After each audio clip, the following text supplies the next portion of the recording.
control of his firearm, he's not, and there's no one else in the car, and there's no underage kids or anything like that, God bless him, and God bless the United States of America and the Second Amendment. He is allowed to drive around inside his car, even with a loaded firearm, even through a DUI checkpoint. And that's what the United States says. And in terms of seeing the gun that's there, the police may have suspicion and cause for him to say, give over the license to, for a concealed firearm, because once it gets inside the car, then, it's not an open carry type of situation. Well, do they ever have a right to enter the vehicle? No, not without permission. No. Okay, he never consented. As soon as he gives up his license to concealed firearm, there's suspicion that this might be illegal, meaning that, for example, I don't have a license to carry a concealed firearm. I have firearms. But, if I went to go put it in my car, for example, and I was driving around not on the way to target shooting or, doing any sort of hunting or stuff like that, then I would need, on a daily basis, a license to carry a concealed firearm. Once that's given up and the officers sit there and they say, okay, there's a gun that's here, but so what? He's doing it lawfully. Elimination of any sort of suspicious activity, he's free to go. That's the way it should have been done. Not out of the car. They have to have reasonable articulable suspicion to get out of the car. What about so the one officer's at the driver's side looking at the papers, looking at the stickers for the registration or for the emission and the inspection, all of that. That's cool. I got no problem with that. Right. These officers that are on the other side of the car shining their lighting, can they do that? Yeah, they can do that. They can do that, but that gets back to the whole point of roadblocks and what roadblocks really are. Because they're so horrible in terms of their statistics of catching DUI drivers, less than 1% nationally. Meaning that there are, for every 100 people that are stopped, you might get one DUI driver. But most of the time it's even worse than that. Like in Lebanon, 478 people stopped, only one DUI, and that person wasn't even convicted. And then you have 12, 13 people, 8 maybe at least, that are there that are getting paid likely overtime. That are there, so it's horribly inefficient. But the real reason behind it is because what police officers get to do is they get to issue traffic citations. So what happens is a person goes through a checkpoint, they shine their flashlights in there, they see alcohol. They didn't have a reason to stop the car to begin with, but if they see alcohol, then they issue a citation for prohibited acts, meaning that you can't have open alcohol container inside your vehicle. Right. Or they see that you didn't wear your seatbelt, there's a $10 ticket. Well, anybody stupid enough not to put their seatbelt on as they're approaching a roadblock is stupid. People out there. That's the first thing. But beyond that, and there's other things like equipment defects. Okay. You might not notice. All right. So then it is legal for them to surround your car and shine the lights in and look to see what they can see. As long as they have lawfully set up that roadblock. Okay, and I'm going to presume all that, I'm sure, was done by the book. Yeah. So they can, all right, well, okay. Number 2, this, because I want to hit these things, an issue of implied consent. As a Pennsylvania driver, driving is a privilege, and somebody called in yesterday and said, when you sign your license, you are giving implied consent that you will submit yourself to these things. Not true. Implied consent only goes towards the chemical test, meaning the blood or breath test, based upon reasonable grounds that you have violated the DUI statute. You do not sign any contract with the state that says that you will allow yourself to be subjected to a roadblock. Now, roadblocks are legal. You have a choice. You can avoid them legally if you can, and if they're set up appropriately. If you go through them, then yes, you're subjected to what's supposed to be a momentary and minor intrusion in your life to make sure that you have license, registration, proof of insurance. And then the question becomes, do they smell alcohol? If you're over the age of 21, that's probably not going to be enough to get you over what we call secondary testing, where they do all the field sobriety tests that are out there. Because if you're over 21, whether you like it or not, it's not against the law for you to literally drink and then to drive.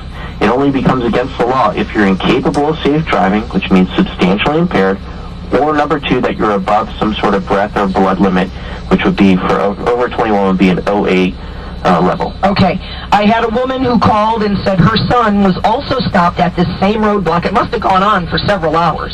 Yeah, quite a that's the while. question. Duration. How did they? Well, it must have gone the duration. because her son went through it at like 10 p.m. in this location. Yeah, that would be a very difficult one to justify. I would imagine that early in the evening. As we all know, and or maybe it was 11, but Yeah. whatever. But he went through it.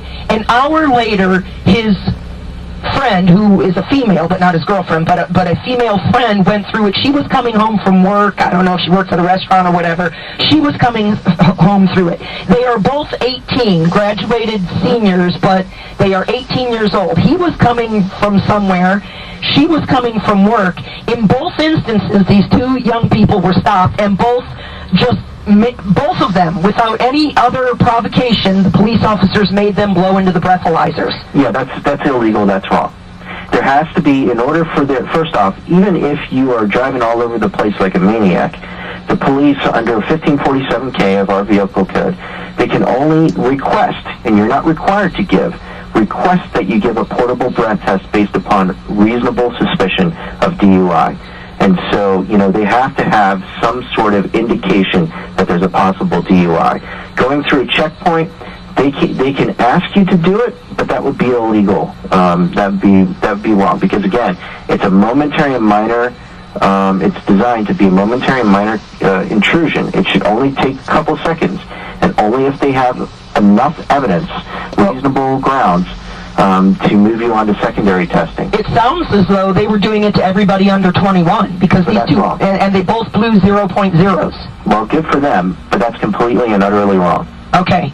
The straws that they use on the breathalyzers, somebody said, are they, and certainly in light of this recent decision about collecting DNA for any reason, are they allowed to keep those straws? And could they potentially, and do they write down the names of everybody that they stop? No. But that's a good idea.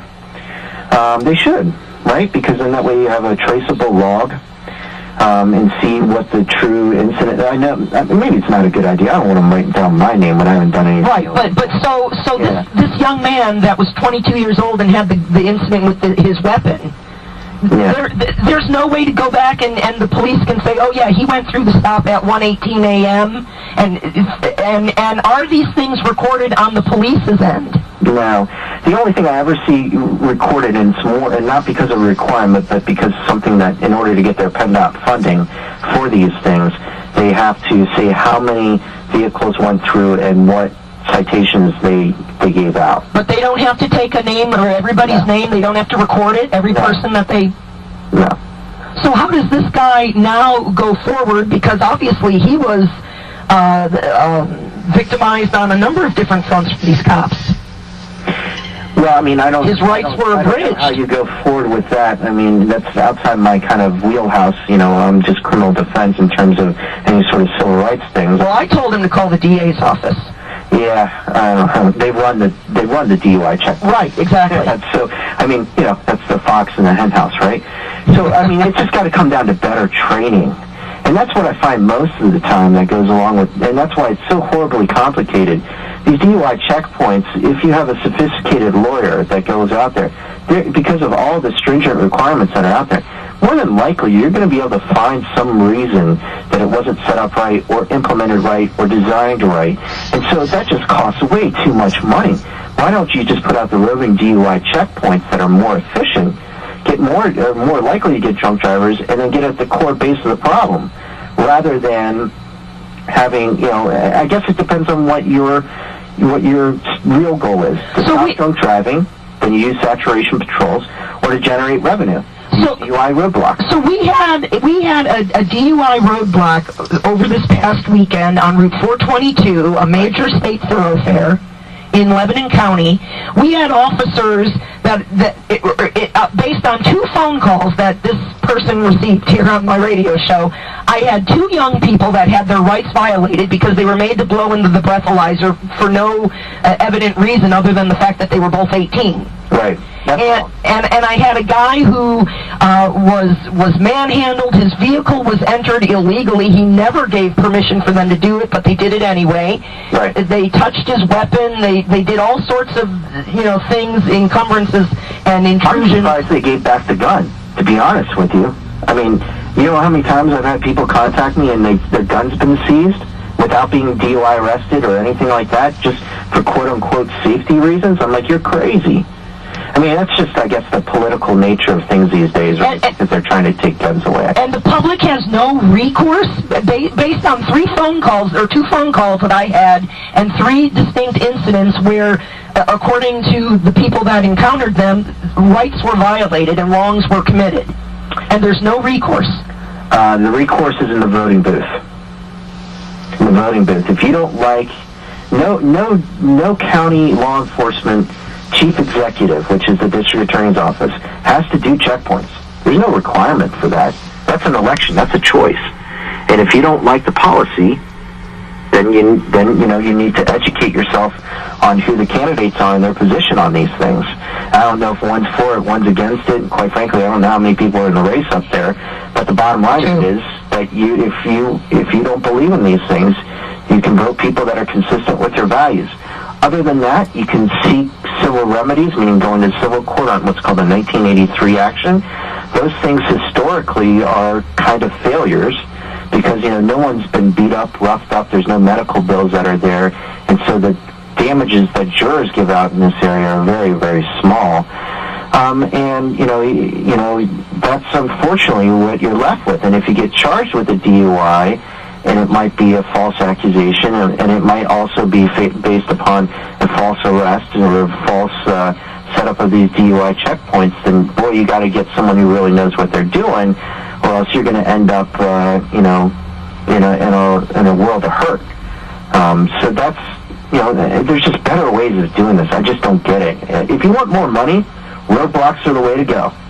If you want to, because you issue tickets left, right, and center for even the smallest things. Okay. If you want to get drunk drivers off the road, saturation patrols. Okay. On observations of driving. Justin Mcshane, always a pleasure. Thank you, sir. Hey, thank you. I appreciate your time. You bet. All right. Take care. Bye-bye.